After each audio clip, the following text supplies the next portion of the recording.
ஒரு ஜாதகத்தை திறக்கிறோம். திறந்த உடனே செவ்வாய் வக்ரம், செவ்வாய் பரிவர்த்தனை, செவ்வாய் சந்தியில இருக்கு. அல்லது இந்த 4 மூலையில செவ்வாய் இருக்கு அப்படின்னா, அவங்களுக்கு ஒரு நம்ம என்ன முயற்சி செஞ்சாலும் ஜாதகத்தில் இருக்கக்கூடிய விஷயங்கள் நடந்தே தீர்கிறது. பெண்களுக்கு சுக்கிரனும் சந்திரனும் சேர்ந்திருந்தா,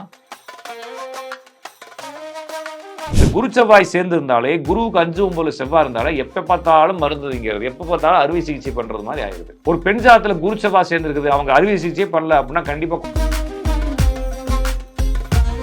ஏன்னா நோய்கள் கண்டறிவதற்கு ஒரு ஜாதகத்தில் 2 கிரகங்கள் சேர்ந்தாலும் ஏதாச்சும் ஒரு நோய் கொடுத்துருது. ஏதாச்சும் ஒரு கிரகம் வக்ரம் பரிவர்த்தனை ஆனாலும், ஏதாச்சும் ஒரு கிரகம் சந்தியில் இருந்தாலும்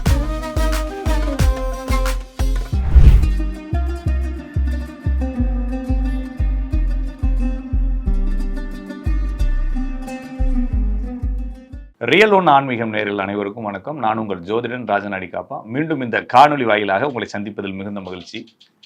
எல்லாருக்கும் இருக்கக்கூடிய கேள்வி, நோயற்ற வாழ்வே குறைவற்ற செல்லும் இல்லைங்களா? எவ்வளோ சம்பாதிச்சாலும் நோய் இல்லாமல் இருக்கணும்ல. நிறைய கோடி சம்பாரிச்சாச்சு, இருக்கிற நோயெல்லாம் வீட்டில் இருக்குதுன்னா அவ்வளோ காசு சம்பாரிச்சு யூஸே இல்லை. அதுக்கு நீங்கள் காசு சம்பாதிக்கலாமே இருக்கலாம்ன்ற மாதிரி ஒரு கண்ணோட்டம், ஒரு நம்பிக்கை நம்ம சமூகத்தில் பரவித்தான் இருக்கு. அப்போ நோய் இல்லாமல் வாழ்வது மிகச்சிறப்பு. சார், நான் ஹெல்த்தியாக இருக்கிறேன் சார், டெய்லி பெஞ்ச் ப்ரெஸ் போடுறேன், வாக்கிங் போகிறேன், மில்லில் ஓடுறேன், எனக்கு எதுவும் நான் பிரச்சனையே வராதா அப்படின்னா, நிறைய பேர் பெஞ்ச் ப்ரெஸ் போடுறப்ப ஹார்ட் அட்டாக் வந்தவங்களாம் இருக்கிறாங்க. அப்போ நீங்கள் என்ன செஞ்சாலும், என்ன அவேர்னஸாக இருந்தாலும், நிறைய ஹார்ட் ஆப்ரேஷன் பண்ணுறவங்க தான் ஹார்ட் அட்டாக்ல இறந்துறாங்க. சமீபத்தில் கூட ஒருத்தர், ஒரு பெரிய இதய அறுவை சிகிச்சை நிபுணர், உலக அளவில் பேர் பெற்றவர், அவர் ஹாஸ்பிட்டலில் ஏதோ ஒரு சர்ஜரி முடிச்சுட்டு ரிப்போர்ட் எழுதிக்கும் போது நெஞ்ச பிடிக்கிறார், இறந்துடுறாரு. அப்போ அவேர்னஸாக இருக்கிறது, ஹெல்த்தி ஃபுட் எடுக்கிறது. சார், நான் வந்து சீனி சாப்பிட மாட்டேன், வெள்ளை சீனி, மஸ்காரா சீனி, அந்த மஸ்காரா சீனி சாப்பிட மாட்டேன், மைதா சாப்பிட மாட்டேன், வெள்ளை கலரில் எது இருக்கும் மாத்திரையும் சாப்பிட மாட்டேன், சோறு சாப்பிட மாட்டேன், பால் குடிக்க மாட்டேன் அப்படின்னா 500 வருஷம் வாழ முடியுமானா முடியாது. அப்போ ஹெல்த்தியாக வாழலாமா அப்படின்னா அதுவும் முடியாது. உங்கள் ஜாதகத்திலேயோ அல்லது உங்கள் விதியிலேயோ நோய் வரும்னு இருந்தால் நீங்கள் என்னத்தினாலும் நோய் வரும். உங்கள் ஜாதகத்தில் நோய் வராதுன்னு இருந்தால், நிறைய குடும்பங்களில் பாருங்கள், நிறைய பேர் கஷ்டப்படுறாங்க, என்னத்தை திங்கிறான்னு தெரியல, தின்னுக்கிட்டு தான் இருக்காங்க, எதத்தினாலும் அரைச்சு வெளியே தள்ளிடுறான்ற மாதிரி நல்லா இருக்கான். அப்போ அவன் ஜாதகத்தில் நோய் வருவதற்கான சாத்தியங்கள் இல்லை. அப்படின்றப்ப அவன் எதத்தினாலும் நோய் வராது. இதில் வந்து குடிக்கிறது குடிக்காது அதெல்லாம் வந்து சமூக குற்றங்கள் அப்படிங்கிறதுனால அதை தவிர்க்கலாம். ஆனால் உணவு முறைகளோ அல்லது நம்மளுடைய பழக்க வழக்கங்களோ எல்லாமே நம்மளுடைய உடல் நலத்தோட சம்பந்தப்பட்டாலும் கூட, ஒரு மனிதனுக்கு இப்போ உதாரணத்துக்கு சார், ஒரு ஜாதகத்தை திறக்கிறோம். திறந்த உடனே செவ்வாய் வக்ரம், செவ்வாய் பரிவர்த்தனை, செவ்வாய் சந்தியில் இருக்கு. அல்லது இந்த 4 மூலையில செவ்வாய் இருக்கு அப்படின்னா, அவங்களுக்கு ஒரு 40, 42 வயசுல சுகர் பிரஷர் வந்துடுது. அவர் எவ்வளோ பெரிய அவேர்னஸ் ஆயிருந்தாலும் வந்துடத்தான் செய்யுது இல்லைங்களா? ஒரு ஜாதகத்துல குருவும் சூரியனும் சேர்ந்திருந்தால், அல்லது குருவுக்கு 7, 5, 9ல சூரியன் இருந்தா, அவர் எவ்வளோ அவேர்னஸாக இருந்தாலும் ஹார்ட் அட்டாக் சம்பந்தமான, அந்த கார்டியாக் அரெஸ்ட் சம்பந்தமான விஷயங்கள் அந்த குடும்பத்துக்குள்ள ஒருத்தருக்கு வந்துருது. உங்க ஜாதகத்துல சனியும் ராகுவும் சேர்ந்திருக்கான்னு பாருங்க. உங்க குடும்பத்துல பாருங்க, யாருக்காச்சும் பல்லு கிளிப்பு போடுறது, தைராய்டு மாத்திரை சாப்பிடுறது, சுரப்பிகள் மாத்திரை சாப்பிடுறது, நரம்பு மாத்திரை சாப்பிட்றது, இதெல்லாம் வந்துடுது. அப்போ நம்ம என்ன முயற்சி செஞ்சாலும் ஜாதகத்தில் இருக்கக்கூடிய விஷயங்கள் நடந்தே தீர்கிறது. பெண்களுக்கு சுக்கிரனும் சந்திரனும் சேர்ந்துருந்தா அவங்களுக்கு கர்ப்பப்பை பிரச்சனை வருது.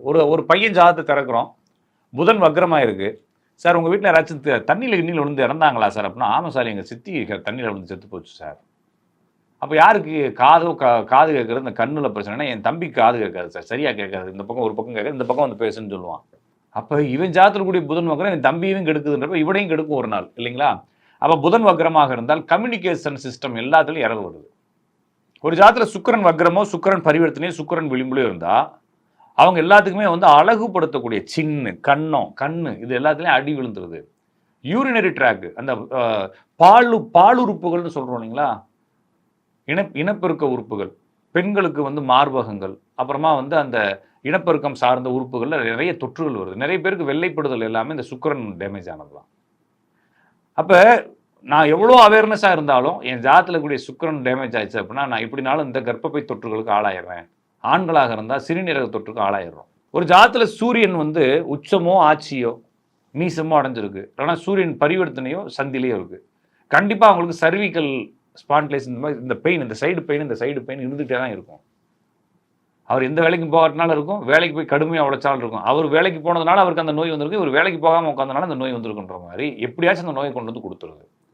உதாரணத்துக்கு ஒரு ஜாதகத்தில் சனியும் புதனும் இருக்கு, அவங்களுக்கு காலில் அந்த டிவிடின்றது வந்துடுது, கால் நரம்பு சுருட்டையெல்லாம் வந்துடுது.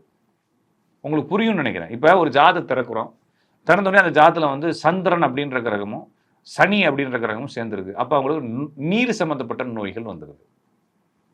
ஒரு ஜாதத்தில் சூரியனும் புதனும் சேர்ந்தா அவருக்கு எப்பயுமே வந்து நரம்பு, தலை, இல்லைன்னா அந்த முடி உதிர்தல், இந்த சம்பந்தமான பிரச்சனை, பாலியல் தொற்றுகள், விந்தணு நீந்தி செல்லக்கூடிய தன்மைகளில் பிரச்சனை, நிறைய பேருக்கு இந்த இன்ஃபோடென்ட்னு சொல்கிறாங்க இல்லைங்களா, ஆண்மை குறைவு, இந்த மாதிரி விஷயங்கள் வந்து சூரியன் புதனும் சேர்ந்தாலே வந்துடுது. அதுக்கடுத்து ஒரு ஜாதகத்தை திறக்கிறீங்க, சந்திரனும் புதனும் சேர்ந்துருக்கு சார். இந்த சந்திரனும் புதனும் சேர்ந்தால் பெரிய நோய் இல்லை, ரொம்ப நல்லதுலாம் நிறைய ஜோசிக்காரங்க சொல்லுவாங்க. சந்திரனும் புதனும் சேர்ந்துருந்தா அவருக்கு ஒரு 35 வயசு வரும்போது யாரெல்லாம் தலையில் முடி நடுறாங்க, தலையில் முடி உதுன்னு புலம்பிக்கிட்டே இருக்கிறாங்க, எப்போ பார்த்தாலும் தலையில் சீவிக்கிட்டே இருக்கிறாங்க, தலையை சீவி பின்னாளுக்கு முடியெல்லாம் தூக்கி தூக்கி போட்டு மறைச்சிக்கிட்டு இருக்காங்க, இதெல்லாம் பாருங்களேன். முடி உதிர்ந்து பாதி ஒரு 35 வயசு வரும்போதெல்லாம் பின்னால சொட்டை முன்னால சொட்டெல்லாம் வந்துடும். இவங்களுடைய ஜாதத்தில் பார்த்தீங்கன்னா சந்திரனும் புதனும் சேர்ந்துருக்கும். அப்போ இந்த கிரகங்கள் சேருவதும் கிரகங்கள் பவராக வருதும். ஒரு அம்மா ஜாதகம் பார்க்குறேன், அம்மா உங்களுக்கு இந்த முடக்குவாதம் மாதிரி ஏதாச்சும் வந்திருக்கா? ஆமாங்க தம்பி, எப்படி சொல்கிறீங்க? ஃபோனில் தான் பார்க்குறோம், யாருன்னே தெரியாது தம்பி. சனி வந்து கேதுவோடு சேர்ந்தாலும், சனி ராகுவோடு சேர்ந்தாலும், சனி வக்ரம் பரிவர்த்தனை அடைஞ்சாலும், சனியும் புதனும் சேர்ந்தாலும், சனியும் புதனும் பரிவர்த்தனை ஆனாலும் அவங்களுக்கு முடக்குவாதம், நரம்பு மண்டலங்களில் சிக்கல்கள், தோல் சார்ந்த நோய்கள் வருகிறது. எந்த ஒரு ஜாதகமாக இருந்தாலும் சூரியனும் புதனும் சனியும் சேர்ந்து இருந்தால் அவங்களுக்கு வந்து மரபு ரீதியான நோய்கள் வருது. சார் அப்போ என்னதான் சார் ஹெல்த்தியாக இருக்குதுன்னா, எல்லாத்துக்கும் ஏதாச்சும் ஒரு நோய் இருக்கும். இந்த நோய்கள் பெருசாக வராமல் இருக்கணும்னா உங்கள் ஜாதகத்தில் குருவோ செவ்வாயை சேராமல் இருக்கணும். இந்த குரு செவ்வாய் சேர்ந்து இருந்தாலே, குருவுக்கு 5, 9 செவ்வாய் இருந்தாலே எப்போ பார்த்தாலும் மருந்துங்கிறது, எப்போ பார்த்தாலும் அறுவை சிகிச்சை பண்ணுறது மாதிரி ஆயிடுது.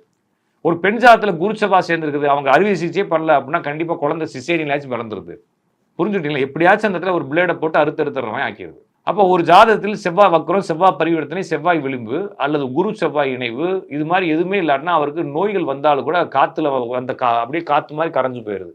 ஒரு ஜாதகத்தில் குரு செவ்வாய், செவ்வாய் வக்ரம், செவ்வாய் பரிவர்த்தனை, செவ்வாய் விளிம்பு இருந்தால் அவருக்கு சின்ன நோய் வந்தால் கூட அவராகவே ஊதி ஊதி என்ன செஞ்சிருவாரு, பெருசாக்கி விட்டுருவாரு.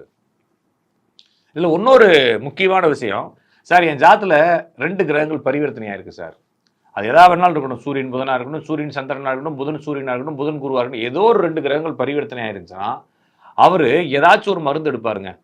ஸ்கின் அலர்ஜிக்கு மருந்து எடுப்பார், ஸ்கின் அலர்ஜிக்கு போவார், எல்லா இடத்துலையும் கிடைக்கலன்னு சொல்லிட்டு இவராகவே ஒரு புத்தகம் படிப்பார், கந்தக ரசாயனத்துன்னா ஸ்கின் அலர்ஜி வராதுன்னு சொல்லி ஏதாச்சும் ஒரு நாட்டு மருந்து புத்தகத்தில் எழுதி வச்சுக்கோங்க, சித்த மருத்துவத்தை.